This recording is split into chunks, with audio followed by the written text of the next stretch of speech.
Guten Morgen, ich bin ganz froh, heute an der Südbibliothek dürfen Sie sich für mein neues Buch vorzustellen. Das Buch für Kinder mit einer Geschichte und mit Bildern. An der Geschichte geht es um eine Familie, wo der Papa krank ist, eine Krebsdiagnose kriegt und stirbt. Da denke ich vielleicht, für was so ein trauriges Thema. Das so, dass durch meine Arbeit sind ich all Tag konfrontiert mit Kindern, mit jugendlichen Familien, wo eine nahestehende Person gestorben ist. Und es liegt mir einfach Herz, für ein Buch zu machen für Kinder. Aber es soll aber auch ein Buch sein für Erwachsene. Das haben ein Annex dran, mit Fragen und Antworten, eben für Erwachsene am Umgang mit trauernden Kindern, für ihnen eine gewisse Sicherheit zu vermitteln. Ich habe einen Text geschrieben, ein Buch ist illustriert von Olga Reif.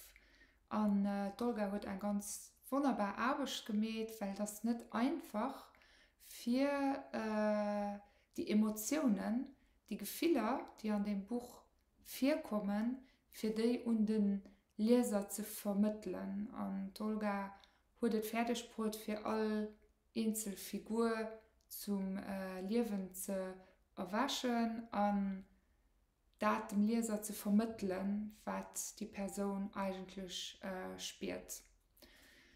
Das Buch über Trauer, aber das aber auch ein Buch von Frieden, von Leid und vor allem auch von Hoffnung. Voilà, der Titel vom Buch ist Mein Papa hieß Michel. An einem sonnigen Samstag spielte Papa mit Antoine Fußball. Ich wollte gerade eine Runde Fahrrad fahren. Fahr nicht so schnell, Pauline, lachte Papa. Sonst fällt dir deine Mimi noch aus dem Korb. Ja, Papa, versprochen, rief ich. Schade, dass du nur ein Plüschkätzchen bist, flüsterte ich Mimi zu, sonst könntest du hinter meinem Fahrrad herlaufen. Plötzlich fragte Antoine: Was ist los, Papa? Bist du etwa schon müde? Es ist doch erst Halbzeit. Papa murmelte: Für heute reicht es, Antoine. Wir spielen ein andermal weiter. Ich muss mich etwas ausruhen. Da rief Mama uns ins Haus. Ich muss euch etwas erklären, Kinder, sagte Mama ernst. Papa ist krank. In seinem Bauch ist etwas gewachsen, das der Arzt wegoperieren muss. Papas Krankheit heißt Krebs. Jans Opa ist doch an Krebs gestorben, fiel mir ein. Aber man kann auch wieder gesund werden, beruhigte mich Antoine. Ja, das stimmt, antwortete Mama. Aber Papa wird von den Medikamenten oft sehr müde sein. An den Wochenenden werden wir keine großen Ausflüge mehr machen können. Ich kletterte auf Papas Schoß und kuschelte mich fest an ihn.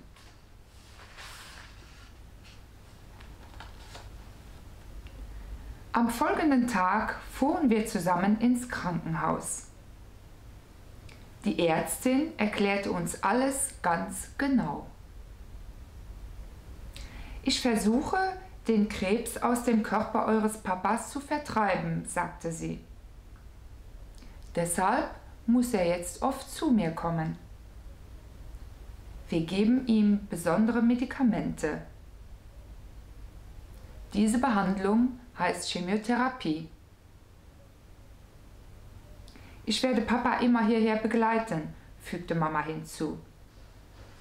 Tante Marie wird in der Zwischenzeit auf euch aufpassen. Papas Medikament lief durch einen Schlauch und eine Nadel direkt in seinen Arm. Es tut gar nicht weh, Pauline, beruhigte er mich. Als wir später heimgingen, schenkte die nette Krankenschwester uns ein Bonbon. Ich glaube, Papa war froh, dass wir an dem Tag bei ihm geblieben sind.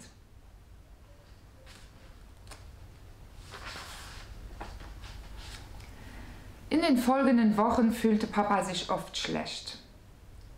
Antoine war deswegen manchmal richtig sauer. »Immer sitzt du in dem blöden Sessel«, rief er. »Kannst du nicht wenigstens eine halbe Stunde Fußball mit mir spielen? Danach ruhst du dich dann wieder aus.« Ich fand es auch doof, dass Papa krank war. Wenn doch alles wieder normal wäre. Als ich aus dem Fenster blickte, sah ich draußen ein Kätzchen sitzen. Ich hatte es zuvor noch nie gesehen. »Hallo«, sagte ich, »kommst du uns besuchen?« Das Kätzchen miaute.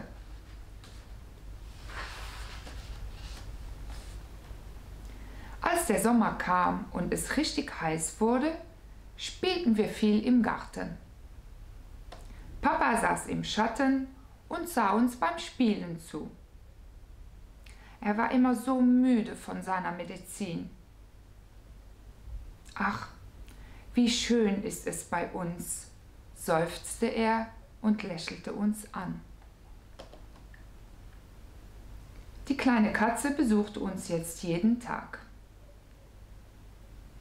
»Wir nennen dich Flora«, entschied Antoine. »Kleine Flora, kommst du zu mir ins Planschbecken?«, lachte ich. »Katzen mögen doch kein Wasser«, entgegnete Antoine. Es wurde Herbst. Papa fühlte sich sehr schwach und draußen war herrliches Wetter. »Machst du mit mir einen kleinen Ausflug? Ich würde so gerne das bunte Laub sehen«, bat er Mama. »Na klar, Michel, das machen wir«, stimmte sie zu.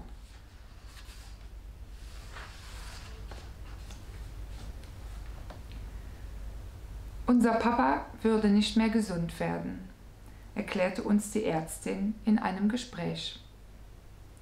Er musste nun immer im Krankenhaus bleiben, weil er zu schwach war, um zu Hause zu wohnen.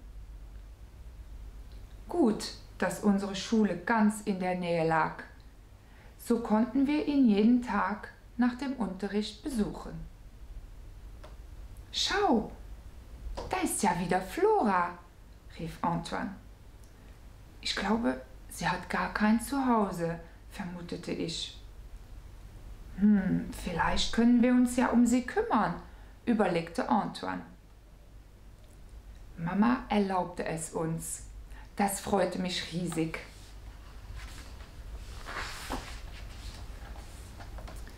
Papa hatte ein eigenes Zimmer im Krankenhaus. Meist aber waren wir alle zusammen im großen Familienzimmer. Dort machte ich mit Antoine zusammen meine Hausaufgaben. Oft spielte ich auf dem großen Klavier. Es klang viel schöner als zu Hause. Manchmal kam eine liebe Dame vorbei. Sie kümmerte sich um uns. Einmal backten wir sogar leckere Pfannkuchen zusammen.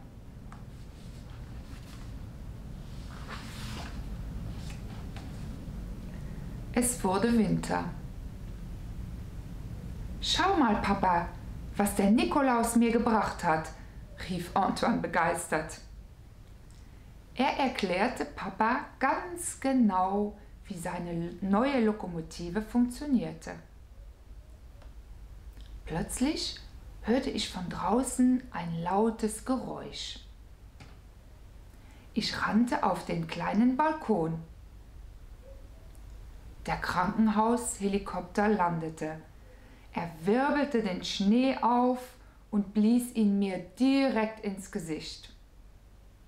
Ich lief ins Zimmer zurück und rief: »Papa, das war so toll! Einfach das beste Gefühl, das du dir vorstellen kannst.« Papa schlief tief und fest. Aber ich glaube, er hörte trotzdem alles, was wir ihm sagten.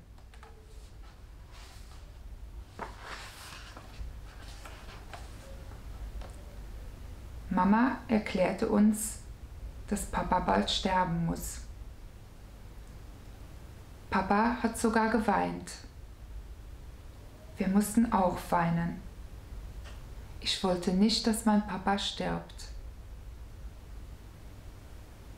Das war ein schlimmer Tag.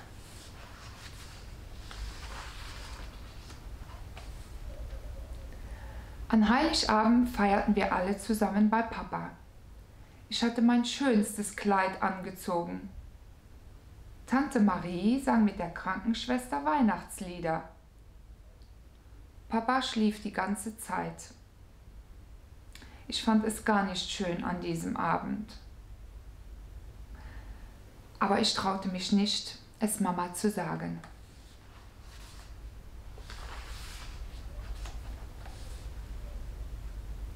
Es schneite immer weiter. Mama baute einen Schneemann für Papa und stellte ihn von außen ans Fenster. Der Schneemann schaute ins Zimmer herein und es sah fast so aus, als würde er Papa beschützen.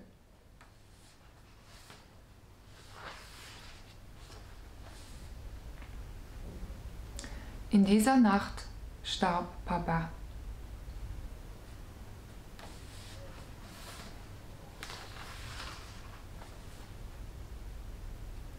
Ohne Papa war alles so anders. Mama blieb viel zu Hause und war oft müde und traurig. Ich versuchte sehr artig zu sein und sie nicht zu ärgern.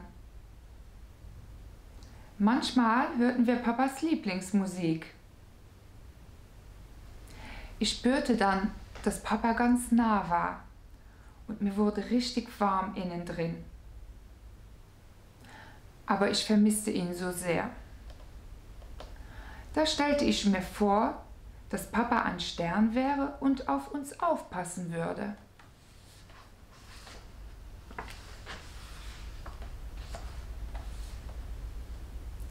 Ich war so froh, dass Tante Marie uns sofort besuchte. Weißt du noch, wie ihr mit Papa Quatsch gemacht habt? Fragte sie. Antoine nickte stumm. Dann erzählten wir einander, was wir mit Papa erlebt hatten. Das war schön, aber es war auch so schwer.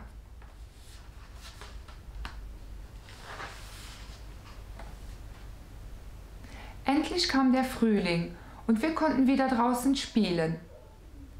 Antoine nahm den Fußball und ich holte mein Fahrrad aus der Garage. Flora lief mir neugierig hinterher.